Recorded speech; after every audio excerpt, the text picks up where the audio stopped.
Assalamualaikum warahmatullahi wabarakatuh. Pada kesempatan kali ini akan dipaparkan materi sistem informasi manajemen terkait dengan e-bisnis atau bisnis elektronik.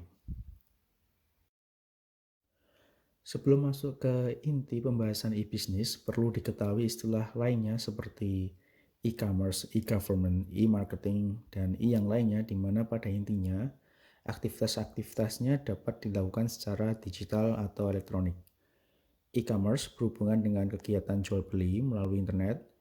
E-government memungkinkan hubungan pemerintah dengan masyarakat melalui penggunaan teknologi digital dan internet. Sedangkan e-bisnis difokuskan pada proses bisnis. Pada materi sebelumnya sudah dibahas arti dari proses, yaitu segala aktivitas yang dilakukan untuk menambah nilai. Kita review ulang dari materi sebelumnya, di mana informasi merupakan hasil dari proses atau pengubahan suatu data. Dalam hal ini, kita mendapatkan gambaran suatu hubungan antar variabel. Misalkan informasi total penjualan dalam 1 tahun didapatkan dari penjumlahan penjualan tiap bulannya. Proses penjumlahan itu merupakan bentuk suatu hubungan. Informasi-informasi pun juga dapat diolah lagi atau diproses lagi menjadi suatu informasi lain yang baru. Atau lebih lanjutnya dapat menjadi suatu pengetahuan serta didapatkan suatu pemahaman mengenai suatu pola dari hasil pengolahan informasi itu. Sebagai contoh, kita dapat melihat suatu pola permintaan konsumen dari waktu ke waktu. Apakah mengalami suatu penurunan atau kenaikan atau tidak. Seperti pada waktu akhir tahun baru, pada waktu akhir tahun baru itu ada kecenderungan orang akan bertamasya ke kota lain, sehingga permintaan penginapan hotel menjadi meningkat. Berikutnya, pengolahan dari pengetahuan dapat menghasilkan pemahaman mengenai prinsip-prinsip atau kebijaksanaan atau wisdom. Misalkan hasil dari pengetahuan adalah bertamasya menjadi suatu kebutuhan.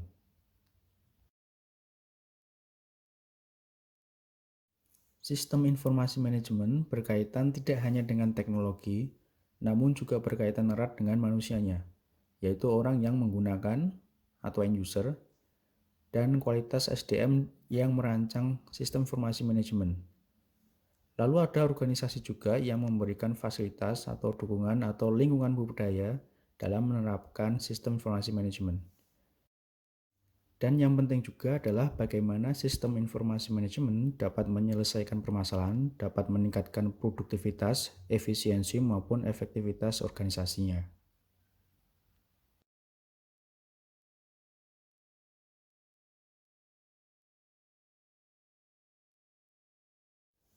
Pada awal pemaparan e-bisnis, disampaikan mengenai fokus pada proses bisnis, yang merupakan sekumpulan aktivitas yang menghasilkan nilai tambah.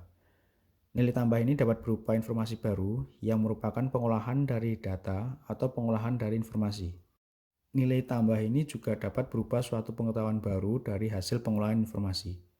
Dalam e-bisnis, sebagian atau seluruh kegiatan proses dapat dilakukan secara digital. Agar dapat berlangsung proses bisnis di dalam e-bisnis, diperlukan material, data, informasi, dan ataupun pengetahuan sumber daya manusia. Dalam proses bisnis, area fungsional tertentu berhubungan dengan area fungsional yang lain. Misalkan bagian pemasaran dengan bagian produksi dan SDM. Bagian pemasaran menghasilkan suatu informasi mengenai perkiraan tingkat permintaan konsumen, dan informasi ini disampaikan ke bagian operasi atau produksi untuk memenuhi permintaan ini. Bisa jadi pada bagian operasi ini dapat memenuhi ataupun tidak, karena kapasitas produksinya tergantung dari jumlah sumber daya manusianya. Jadi di sini ada hubungan antara bagian pemasaran, operasi, maupun sumber daya manusia. Oleh karena itu sangat penting sekali bagaimana organisasi ini dapat mengkoordinasikan kerja informasi dan pengetahuan.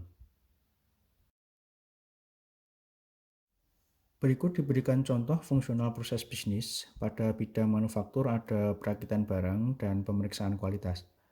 Pada bagian perakitan, material-material dilakukan secara proses atau dirakit menjadi suatu benda yang lain yang dapat memberikan manfaat kalau digunakan. Lalu contoh pada bagian pemeriksaan kualitas. Ada produk yang diperiksa kecacatannya.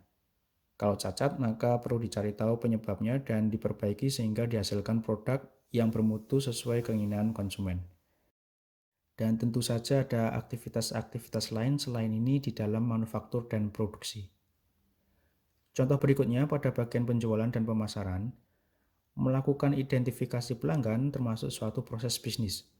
Dari data-data pelanggan yang diolah atau diproses, kita dapat mengetahui jenis pelanggan seperti apa yang tertarik dengan produk yang kita tawarkan.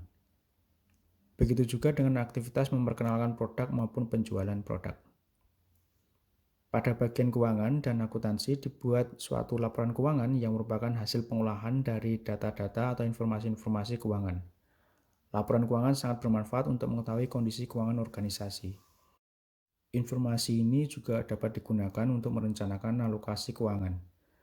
Hal ini juga merupakan suatu proses bisnis. Begitu juga pada bagian sumber daya manusia yang juga merupakan proses bisnis. Sebagai contohnya dalam perekrutan karyawan dan evaluasi kinerja sumber daya manusia. Ilustrasi berikut memberikan gambaran proses pemenuhan pesanan yang melibatkan 3 fungsional organisasi, yaitu bagian penjualan, sales, akuntansi, accounting, dan bagian manufaktur dan production. Pada bagian masing-masing area fungsional ini juga terjadi beberapa proses yang saling berkaitan atau berhubungan, yang artinya bahwa hasil dari suatu proses digunakan sebagai input untuk proses berikutnya.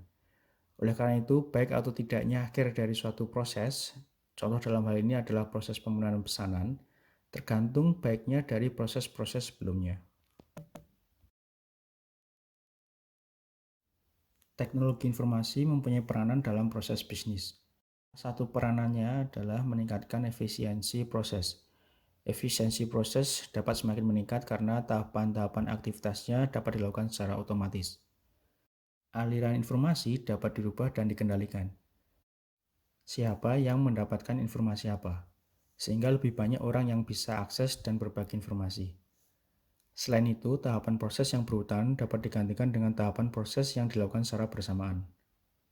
Waktu tunggunya pun dapat dikurangi atau dihilangkan dalam membuat keputusan.